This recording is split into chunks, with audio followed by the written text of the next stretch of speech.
Itu sebenarnya. Dan bagi saya, tuan-tuan, ni saya nak cerita. Kalau berterusan PAS begini, naik Sultan Johor nanti, tak mustahil kalau Sultan Johor, kalau baginda nak announce, better tidak mahu nama Islam dicemarkan. Di dalam parti politik, tidak ada lagi nama Islam. Boleh? Tidak boleh menggunakan nama Islam di dalam mana-mana parti politik. Boleh? Menteri KDN, Saifuddin Nasution, ada kuasa di bawah Seksyen 5. Bidang kuasa beliau sangat luas untuk nak menukar nama parti Islam Malaysia itu kepada nama lain. Tak kisahlah nama apa sekalipun. Even ke peringkat, boleh nak mengharamkan PAS. Kalau perbuatan dan juga perkara mereka lakukan teruk sebegini. Dan menyebut Saifuddin Nasution, apa orang kata, Sanusi telah saman Saifuddin. Isu REE, Maris, gagal mohon maaf, Sanusi saman Saifuddin. Alostar, Menteri Besar Kedah Datuk Seri Muhammad Sanusi memfailkan saman terhadap Saifuddin Nasution setelah Menteri Dalam Negeri itu gagal memohon maaf dan membayar pampasan kepadanya kerana didakwa memfitnahnya dalam 2 program di Kedah dan Pulau Pinang. Writ saman dan pernyataan tuntutan difailkan pada 3 Ogos melalui firma guaman Tuan Faizi. Menurut pernyataan tuntutan tersebut, Sanusi mendakwa Saifuddin mengeluarkan kenyataan fitnah berhubung isu kecurian unsur nadir dan dana sistem maklumat rekod jalan Maris. Kenyataan tersebut disiarkan di media sosial dan liputan media, namun Saifuddin enggan menuntut tuntutan tersebut. Hari ini Tular mengatakan bahawa Saifuddin dah mohon maaf. Tetapi sebenarnya tidak. Mengikut kenyataan daripada Setiausaha Akhbar, Setiausaha Akhbar lapor polis nafi Saifuddin mohon maaf pada Sanusi. Setiausaha Akhbar kepada Menteri Dalam Negeri Muhammad Zakuan Mustafa Kamal membuat laporan polis berhubung dakwaan menyatakan Menteri Dalam Negeri Saifuddin Nasution memohon maaf kepada Menteri Besar Kedah Muhammad Sanusi Muhammad Noor. Ia susulan kenyataan di media sosial. Thank you.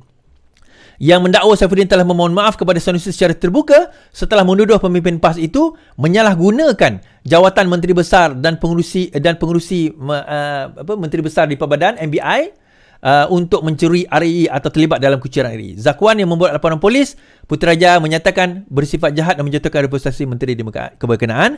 Saya menyifatkan sebaran tersebut sebagai satu sebaran tidak tepat dan bersifat baik.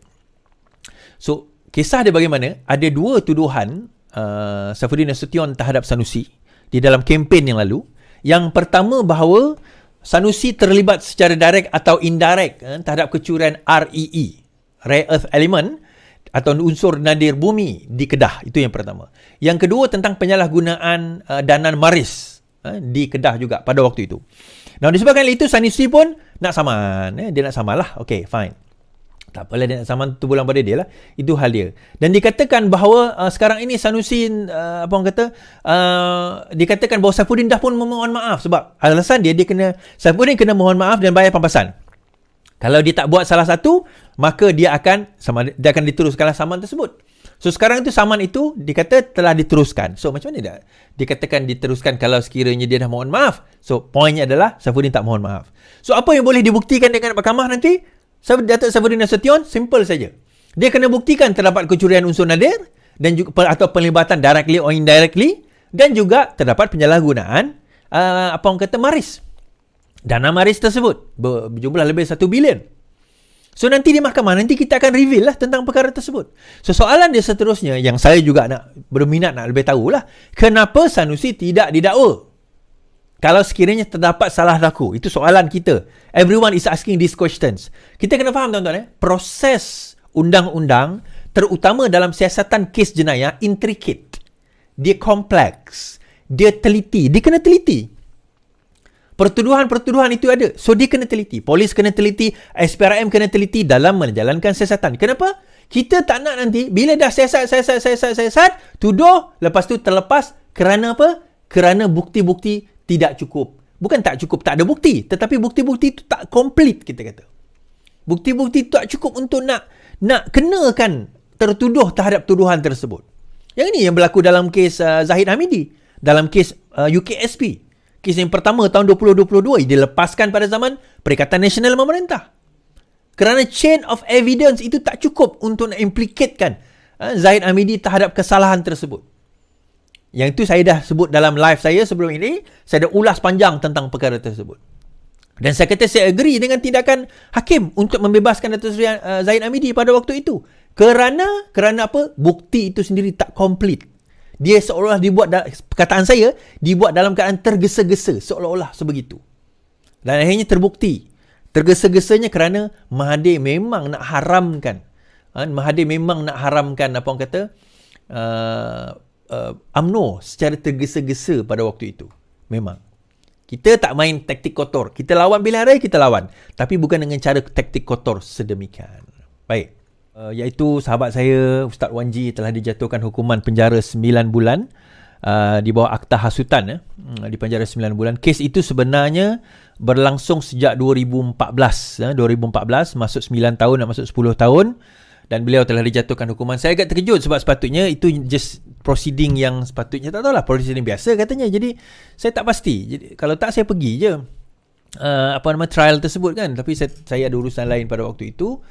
Dan untuk makluman, pada tahun 2014 waktu ucapan itu diucapkan, Ustaz Wan G adalah ahli PAS pada waktu itu, sebelum kemudian beliau menyertai Parti Keadilan. Tetapi pada ucapan itu diucapkan, beliau adalah ahli PAS. Nanti kita akan cerita siapa Ustaz Wan G, kenapa beliau berjuang. Saya tak akan komen tentang kes itu, sebab bagi saya ada pendapat saya sendiri tentang kes tersebut. Tapi tak kisahlah, kita ada cerita dia, kita ada kisah dia. Kita kata kenapa dengan ditangkapnya dan dipenjarakan Ustaz Wan G ni, sebenarnya kerajaan ini ataupun parti, terutama kerajaan sekarang inilah akan, saya tak kata berada dalam keadaan bahaya, tetapi kehilangan seseorang yang boleh mempertahankan kerajaan ini dengan baik sebenarnya. Baik, kita akan cerita nanti tentang perkara ini insya-Allah pada penghujung. Dan macam mana kita boleh membantu keluarga Ustaz Wan G, bagaimana kita boleh membantu keluarga beliau, terutama dia ada isteri dan anak 5 orang, insya-Allah, untuk kita sama-sama keluarga beliau sama-sama mengharungi keadaan dengan the sole breadwinner yang memberi, orang kata apa, yang sekarang ini menjadi seseorang yang memberi pendapatan kepada keluarganya. Ini telah dimasukkan ke dalam penjara. Ya, isterinya bekerja, betul, tetapi dia ada keluarga yang hendak disara, insya-Allah. Tapi tak apa, kita akan tengok benda itu kemudian. Dan untuk makluman, kes saya pun sebenarnya sedang berlangsung. Tak ramai orang tahu sebenarnya, dok tuduh seorang barang orang PN ni, dah jenis malah membaca. Sedang berlangsung, still going on. Saya perkembangan terbaru kes saya telah dituduh semula. Kes saya ni dah 2 tahun kot, 21, 22 nak masuk 23. 23 hari tahun September ni 22 tahun lah. 2 tahun, lepas 2 tahun tu saya dituduh semula dengan pertuduhan baru, section yang sama, tapi saya dituduh daripada hasutan 41A kepada 41B. So tempoh hari saya dituduh semula dan akan dibicarakan balik dan akan bersambung pada bulan November ini untuk kes saya, pada peringkat mahkamah session, insya-Allah. Jadi harap suara okey, LTL, terima kasih. Apa nasib kami? Tak apalah, kita buat apa yang kita nak buat, kita percaya apa yang kita percaya. Apa nasib kita, insya-Allah biar Allah yang tentukan. Kita percaya apa yang kita buat ni adalah satu perkara yang membawa kebaikan kepada orang ramai, membawa kebaikan kepada rakyat. Dan benda ini sebenarnya yang Rasulullah sebut dalam satu hadis, sebesar-besar jihad ialah berkata perkara yang benar di hadapan pemimpin yang zalim. Kan, bila mana rakyat dikurung, tidak dibenarkan bersuara, siapa yang berkata-kata pada waktu itu untuk menentang pemimpin yang zalim? Saya tak kata sultan tu zalim, tetapi siapa yang tak nak buka parlimen pada waktu itu, sehingga kita terpaksa mengemukakan rayuan. Baik, saya tak boleh ulas panjang-panjang kes saya ni sebenarnya. Saya ada gag order tentang perkara tersebut. Saya ada gag order. Baik, kita mulakan insya-Allah malam ni beberapa perkara. Saya terpaksa awal sikit sebab saya ada urusan lain selepas ini.